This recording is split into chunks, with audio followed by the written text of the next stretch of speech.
Dumalo na ng 27 ang patay sa super bagyong Uwan ayon sa NDRRMC.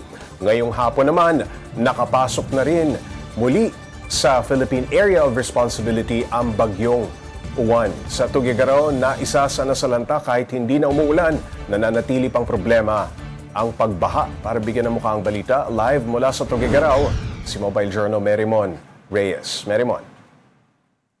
Paps J, hindi pa rin tuluyang humuhupa ang matinding baha dito sa Tuguegarao, bunsod ng bagyong Uwan. Napuntahan natin kanina sa tulong ng Philippine Coast Guard ang barangay Anafunan East kung saan hanggang dibdib o halos 2 metro ang itinaas ng tubig. Kanina hanggang bewang na lamang ang tubig pero tansya ng mga otoridad, posibleng abutin pa ng 1 linggo bagong tuluyang humupa ang tubig baha. Problema rin daw kasi rito bukod sa tubig mula sa mga ilog at magat dam ang baradong drainage. May mga nakausap din tayong residente na piniling manatili sa kanilang tirahan sa kasagsagan ng bagyo. Pahirapan din daw kasi sa evacuation centers o di kaya ay may ikalawang palapag ng bahay silang pwedeng akyatan pa. Sana nga lang din daw ay maabutan sila ng mga relief goods, gamot at inuming tubig, hindi pa kasi agad-agad na nakakarating sa kanila ang mga ito. Ayon sa pinakahuling datos ng Cagayan Social Welfare Development Office, halos 41 na barangay pa ang nananatiling binabaha. 44 naman sa 49 na barangay rito ang naapektuhan ng bagyong Uwan. Umabot naman nasa higit 5,000 pamilya o katumbas ng nasa 19,000 na individual ang nasalanta. Sa ngayon, 39 evacuation centers ang active para sa mga residenteng lumikas. Kasulukuyang 1,307 na pamilya o higit 4,800 na katao ang nananatili sa mga evacuation center. Pakinggan natin ang ilan sa mga residente. Dito, sir, dito. Wala naman din kasi kami makaalis na. Malalim na dyan, ma'am. Kasi dapat kapag ganito na, dapat may release good na eh. Kaysa naman mamaya wala nang tubig na release good na. Sana po. Hindi pa rin po Hindi po, alam mo, hanggang second floor mo, hagdan pa. Konti na lang pa, pero hindi kami lumipat. 2 tao. Oh. Tulungan din ng ilan gamit ang mga makeshift o DIY bangka para sa pagbiyahe sa lugar, pati ang pamamahagi ng ilan ng charging station dahil solar-powered ang kanilang tirahan. Bukod sa pinuntahan natin, bahaing lugar din ang Anafunan West, Atulayan Norte, Atulayan Sur, Bagay, Buntun, Cagay at Kapatan. Tiniyak naman ni Tuguegarao Mayor Myla Tingke na lahat ay maaabutan ng tulong. Pre-position kami ng goods sa mga barangay halls. Lahat yan, all 49. And then we have goods on the day itself na dadating sa mga evacuation centers. On the 3rd or 4th day, kung depende sa tagal niyan, may dadating na second wave. Activated kinabukasan ang mga hot meal kitchen namin. After everything has settled, darating na yung DSWD packs natin. Kasama na doon yung mga nabaha na hindi lumikas.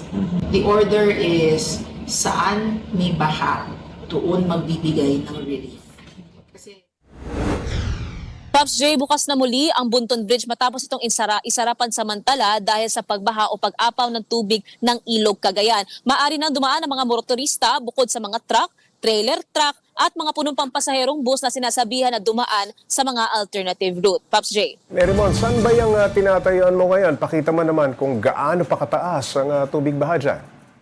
Oh, Paps J, ito ang Centro Gis, part pa rin ito ng Tuguegarao kung saan nakatayo ako dito hanggang halos pabewang na. Pero kapag bumaba ka na doon, abot pa dibdib na yung taas ng tubig baha. At ang nasabi rin sa atin dito, mabilis tumaas ang tubig baha, mabagal itong bumaba. And dito sa gilid natin, kung makikita ninyo, akala nyo parang pantay yung tubig dito doon. Dapat talaga mababang lupa pa yan dahil may mga punong nakatanim. Pero even itong mga puno, madumi na. Ibig sabihin, ganun kataas yung level ng tubig baha dito. Kung ikukumpara naman natin sa tirahan, yung unang palapag na yan, yung bubungan na yan, eto, inabot yan ng tubig baha. Kaya yung ilang mga residente dito, well, some of the houses na nakita natin dito, hindi na talaga nilikasan na, hindi na tinitirhan. Pero yung iba, bumabalik pa rin naman dito at isasalba kung ano yung kaya sa kanilang mga tirahan. Paps J. Malalim pala, Merimon. Okay, may mga residente pang hindi umaalis sa kanilang mga tahanan. Paano naman daw sila nakakakuha ng makakain? Paps J, kanina meron tayong mga nakitang DIY bangka. Meron talagang may bangka, may isang bahay na may bangka talaga silang ginagamit Habang yung iba naman, di ko lang kung makikita nyo dito sa likuran ko, for example, doon sa likuran natin, merong mga naglalakad na sinusuong na talaga nila itong baha kahit abot dibdib yung taas nito. While yung iba naman na nakikisakay doon sa mga DIY bangka, yung iba may kanya-kanya silang diskarte para makalabas. Pero for the most na nakita din natin, kung kailangan suungin yung baha, susuungin. Pero doon naman sa medyo alanganin, for example, mga matatanda o kaya alam nilang may sakit sila, umaasa sila doon sa mga may kapasidad na mga kasama nila o kaya naman kapitbahay nilang tumutulong. Paps Ray. Mary Mo, nabababad sila sa tubig baha. Nauuso na ba ang sakit dyan? Anong ginagawa ng lokal na pamahalaan? Oo, Pops G. Ang kasunod nito, dengue, leptospirosis, pwede rin lagnatin o kaya naman ubuhin o sipunin yung ilang mga residente. Pero sa nakita natin, yung City Health Office ng Tuguegarao, patuloy pagbibigay nila ng prophylaxis, yung doxycycline, para nga raw mainom ng mga residente, lalong-lalo na yung mga nababad sa tubig baha. Same goes din doon sa mga hot meals na patuloy na mga iniikot dito sa lalawigan at sa city ng Tuguegarao. At ang nasabi na naman dyan ng Mayora, hindi naman daw ito matatapos pa, lalo't marami pang mga private entities ang nagdo-donate ng pagkain at iba pang mga relief goods na kakailanganin talaga ng mga apektado. Pops J.